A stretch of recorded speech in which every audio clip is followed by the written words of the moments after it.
دنیا سے مسلمان گیا،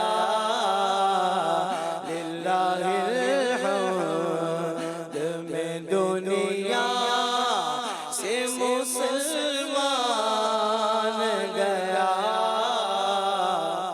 خاص طور پر اس شعر کے حوالے سے میں آپ سے یہ سوال کرنا چاہتا ہوں کہ عمومی طور پر اس طرح کی بات ہوتی ہے نا، اب چونکہ سید اعلیٰ ظاہری طور پر بھی حیات ہیں اور آپ لکھ رہے ہیں کہ انہیں جانا انہیں مانا نہ رکھا غیر سے کام، انشاءاللہ میں دنیا سے مسلمان جاؤں گا، اس طرح کی بات نہیں فرمائی آپ نے۔ یقیناً للہ الحمد میں انشاءاللہ بھی شامل ہے، لیکن یہاں اس مقام پر سید اعلیٰ حضرت نے یہ کیوں ارشاد فرمایا، یہ کیوں کہا کہ للہ الحمد میں دنیا سے مسلمان گیا؟ کیا اس معاملے میں اتنا ہی یقین دکھانا ہے؟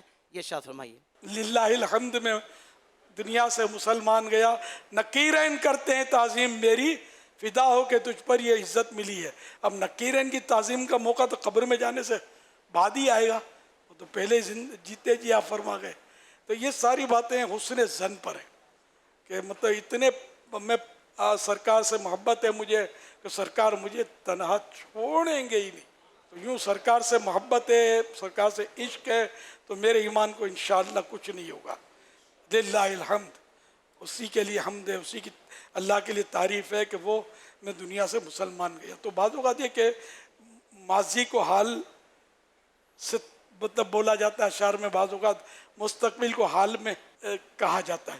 اشعار پڑھنے میں یہ اعلیٰ حضرت کا کلام ہے نا، امام کا کلام کلاموں کا امام ہے، تو اس سے مطلب سیکھنے کو ملتا رہتا ہے۔ تو یہ کہ یہ اعلیٰ حضرت نے لکھا تو کہہ سکتے ہیں کہ انشاءاللہ میں مسلمان گیا۔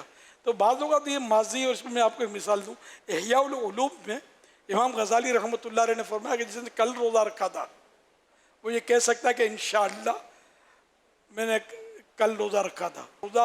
روزہ اسی وقت ہے جبکہ اللہ کی بارگاہ میں قبول بھی ہوا ہو، اس لیے انشاءاللہ کہنے میں حرج نہیں ہے۔ نہ رکھا غیر سے کام، اس پر بھی کچھ کلام فرما دیں۔ مطلب یہ کہ میں نے سرکار کا جب دامن تھام لیا تو سرکار سے کوئی بڑا ہے نہیں کہ جن کا میں دامن تھاموں۔ یہاں انہیں یہ ایسے موقع، اس کا مطلب نہیں غوث پاک کا دامن ہم نے تھاما تو ہم غلط ہو گئے، بس یہ سرکار صلی اللہ علیہ وسلم کی عظمت کے اعتبار سے سرکار سب سے بڑے ہیں، تو میں نے ان جیسا کسی کو نہیں سمجھا، ان جیسا کسی کا دامن ہے ہی نہیں۔ تو یہ مطلب تعویلات تو سمجھ میں آتی ہے۔